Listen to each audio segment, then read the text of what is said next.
two of the most famous people that I love to learn about, Rupert Neve and Glyn Johns. Rupert Neve because he was the most famous and well-known designer of electronic equipment to record and stuff that we still use to this day and is still the highest touted stuff there is.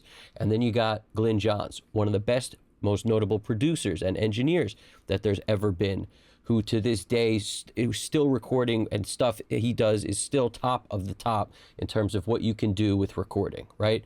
So he worked with Led Zeppelin, the Rolling Stones, the Beatles, the list goes on and on. Let's just listen to these two stories, and I want you to see this parallel that I didn't even, so when this hit me, I was like, oh my goodness, this is crazy. The combination of what these people are saying, both of them, Rupert Neve and Glyn Johns, the familiar ground. Listen to what they're saying, and then you tell me what you're going to do after you hear this, because in my opinion, it says it all. Here we go. First, we got Glyn Johns. This is fair use for teaching purposes. When we first started recording rock and roll, everything was mono, for a starter.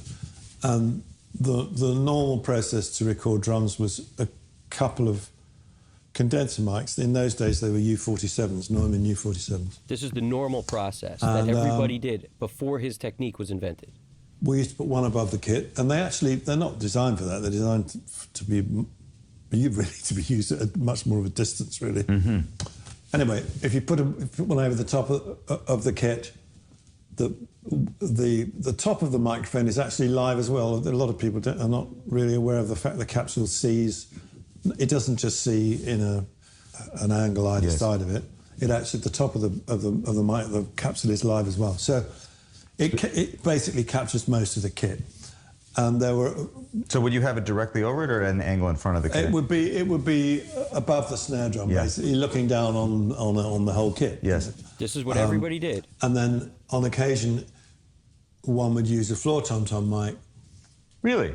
The same mic, yeah, which was slightly off to the side. It wasn't actually, it was just that side of the kit.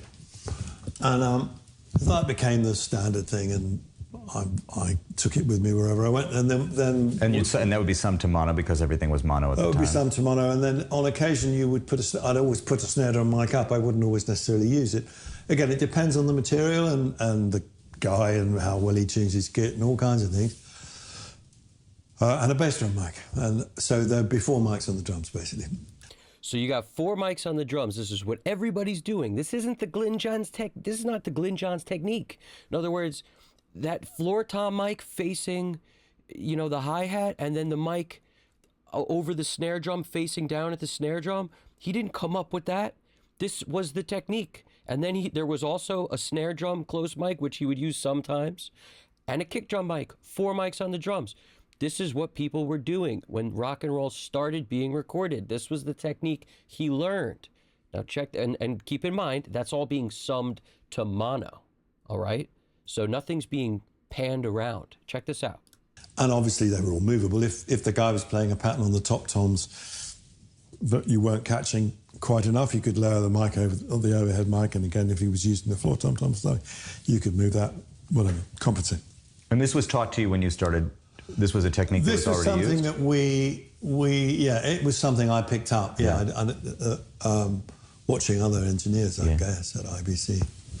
So I used that as standard. And then fairly quickly, a lot of engineers started using more mics. They'd mic every drum, and they'd put mics underneath the snare and all that sort of thing. I always thought that was pretty odd and rather silly. And again, my principle's always been, I've been really lucky to work with really fine drummers, and the whole idea of recording, in my view, if you're fortunate enough to be working with really good talent, is to capture their sound rather than create one for them. Yes. And that goes for everybody, the bass player, the guitar player, the singer, whoever it is. Your job is to capture. My job is just, because, invariably people have their own unique sound, and that very much goes with the drummer as well. Drummers absolutely have their own sound, and half the reason why I'd ever book anybody would be the sound they got, never mind about their personality and their ability to play.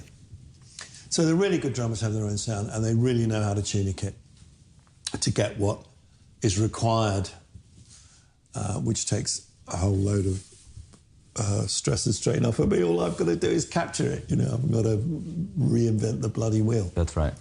So I maintained my simple process for years and years, and it worked really well with Charlie Watts, it worked really well with Kenny Jones, it worked well with everybody. It's really never let me down.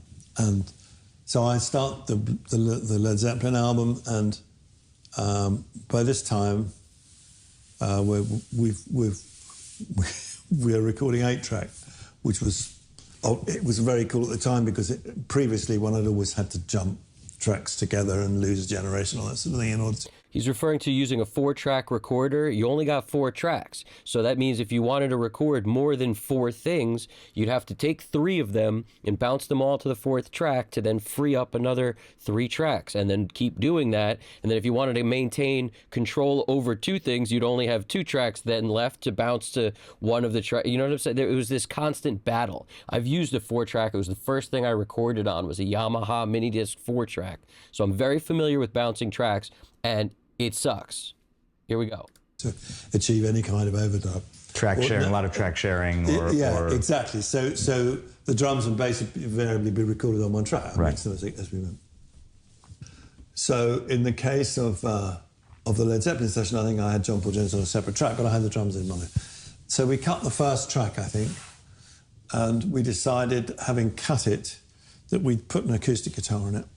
So I stole one of the the U67s, off the drum kit, put it down on the floor. Bonham was on a riser in the studio. Mm-hmm. And Jimmy quickly overdubbed this acoustic guitar, and I used the 67 for it. Finished that, didn't take 10 minutes. We decided we're going to go on to the next track. I put the mic back up on the rostrum, and because I'd reassigned that microphone to another track, it was appearing in a different place in the stereo when I lifted the drum mics up as I went back in the control room, and one of the drum mics was on the extreme right. I think the other one was still in the middle. And I went, well, that sounds interesting. I wonder what would happen if I put the other one on. And there it was. And I'm sure, I've often thought that if it hadn't have been Bonham and the extraordinary sound, that massive sound that he was capable of achieving, I probably wouldn't have thought twice about it. But it did sound pretty extraordinary. So it was a fluke. It wasn't anything clever. It wasn't I didn't think of it. I didn't come up with it. It just happened. Whoa. Wait a minute. So you're telling me that he was listening with open ears, pulled up the faders, noticed one of the drum, overheads, we'll call them both overheads, but one is over the snare drum capturing the kit, and the other one is a duplicate of the same mic. He was saying, usually they would use 2 U47s. In this case, he says U67s, so maybe he had switched to using 2 U67s, one over the snare and one by the floor tom facing the hi-hat. So you're telling me he pulls up the faders and one of those is panned hard right because Jimmy Page just got done playing a guitar track, overdubbing acoustic guitar, and he says to himself, oh, that sounds cool, but it's off balance. Let me just pan the other one hard left. You're telling me that that's the addition he added in order to make this technique the Glyn Johns technique? You're telling me that other people taught him, and this was a widely common thing, to use one mic above the snare to capture the kit and one mic by the floor tom to capture the rest of the kit facing the hi-hat? You're telling me that was common, and you're also telling me the snare blending in there, that top snare mic combined with a kick drum mic, was common? I thought he invented all of that. Am I the only one? I thought this was all his idea, to do the one over the snare and one off to the side. He's clearly saying that it wasn't. He's saying that all he did was listen with an open mind and heard that one mic panned off hard right and said, I'm going to pan the other one hard left. So he just took the ideas that were there on the table and just took it to the next level, but not a huge leap. And that's why he doesn't even say it wasn't some magic thing. He didn't invent it. Are you kidding me? This is news. This is news. Let's check out the next clip real quick. The design that everyone loves, he's discussing after a question from Dave Pensado of, give us some history on it. Listen to Rupert's explanation of how he created those designs. Again, fair use for teaching purposes. In those days, I wasn't unique. We used a transformer to get the signal from the amplifier into wherever it was going, the recorder or whatever, the outside world. And it was logical when I went into transistor amplifiers, about which I knew relatively nothing, to use transformers for the same purpose. Not that we were using high voltages, but that the transformer was, to me, the logical way of getting a high quality signal into the outside world, into wherever it was going. So it was, the designs were single-sided, which that is to say, they were not push-pull. And that's why you went into Class A. Well, a single-sided amplifier is by definition Class A. And so, without fully realizing what I was doing, those amplifiers sounded the way they did because they were single-sided. They did not have any crossover distortion because they couldn't. They were not. There was no crossover. Exactly. And they used transformers, which was a very highly integral way of getting the signal from point A to point B. So today, if we take a big jump, I now have a much clearer understanding of what went on in the old days, and I believe that I was guided, if you like, into the kind of designs of the old days. And that was coded speak. Yes, cute. well, okay. It was because I believe, as a Christian, that I'm not a standalone, and that I do get guided.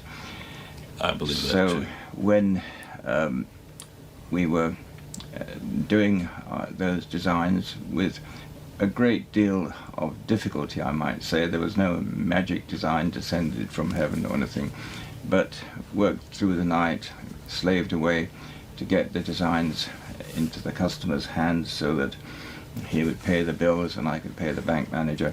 And it was the old circle. And Evelyn. And Evelyn, yes, we had to eat as well. Yeah. So, yes, but now I have a much closer understanding of what went on. My biggest takeaway from what you just watched, be open to the accident.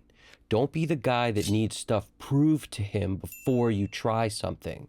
Be the guy who doesn't care if he knows everything, who assumes, he even acknowledges openly that he doesn't, and go into it thinking that you could still be the guy who wins. Have faith. Have faith in the ability to grab that consciousness that is beyond you and to be guided towards whatever it is you're trying to do. Have faith that you could be the guy who comes up with something new. Try things. Don't sit there waiting for other people to do it. Don't wait for an A/B test. Don't need someone else to prove it. That stuff's not relevant. Just go in uncertain. That's fine. Go in not fully understanding how this could actually help in any given way.